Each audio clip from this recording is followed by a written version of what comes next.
മമ്മൂട്ടിയും മോഹൻലാലും ഒന്നിക്കാനിരുന്ന ആ സിനിമയ്ക്ക് സംഭവിച്ചതെന്ത്? മമ്മൂട്ടിയും മോഹൻലാലും ഒന്നിക്കുന്ന പുതിയ സിനിമയ്ക്കായി കാത്തിരിക്കുകയാണ് ആരാധകർ. മഹേഷ് നാരായണൻ സംവിധാനം ചെയ്യുന്ന ചിത്രത്തിലാണ് ഇരുവരും ഒന്നിക്കുന്നത്. MMMN എന്ന താൽക്കാലികമായി പേരിട്ട സിനിമ വൻ ബജറ്റിലാണ് ഒരുങ്ങുന്നത്.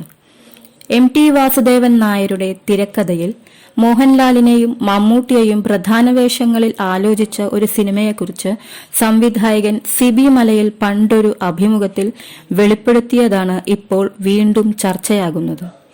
ക്ലബ് FM-ന് നൽകിയ അഭിമുഖത്തിലായിരുന്നു സംവിധായകൻ സിബി മലയിൽ MT വാസുദേവൻ നായരുടെ നടക്കാതെ പോയ സിനിമയെക്കുറിച്ച് വെളിപ്പെടുത്തിയത്. സതയം എന്ന ക്ലാസിക് ചിത്രത്തെക്കുറിച്ച് സംസാരിക്കവെയായിരുന്നു സിബി മലയിൽ നടക്കാതെ പോയ ആ സിനിമയെക്കുറിച്ചും വെളിപ്പെടുത്തിയത്. MT സാറുമായി എനിക്ക് ഒരു സിനിമ ചെയ്യാൻ പറ്റുമോ എന്നൊന്നും അന്നു തനിക്ക് അറിയില്ലായിരുന്നുവെന്ന് സിബി മലയിൽ ആമുഖമായി പറയുന്നു. വിദൂര സ്വപ്നത്തിലും അതുണ്ടായിരുന്നില്ല എന്നും സംവിധായകൻ സിബി മലയിൽ വ്യക്തമാക്കുന്നു. ഒരിക്കൽ 7 ആർട്സ് വിജയകുമാർ ആയിരുന്നു തന്നോട് MT വാസുദേവൻ നായരുടെ തിരക്കഥയിൽ ഒരു സിനിമ പ്ലാൻ ചെയ്താലോ എന്ന് ചോദിക്കുന്നത്. ഹിസ് ഹൈനസ് അബ്ദുള്ള എന്ന സിനിമയുടെ വിതരണക്കാർ അവരായിരുന്നതിന്റെ പരിചയമുണ്ടായിരുന്നു. എനിക്ക് അത്ഭുതമായിരുന്നു. അദ്ദേഹത്തെ സമീപിക്കാൻ എനിക്ക് കഴിയുമായിരുന്നില്ല.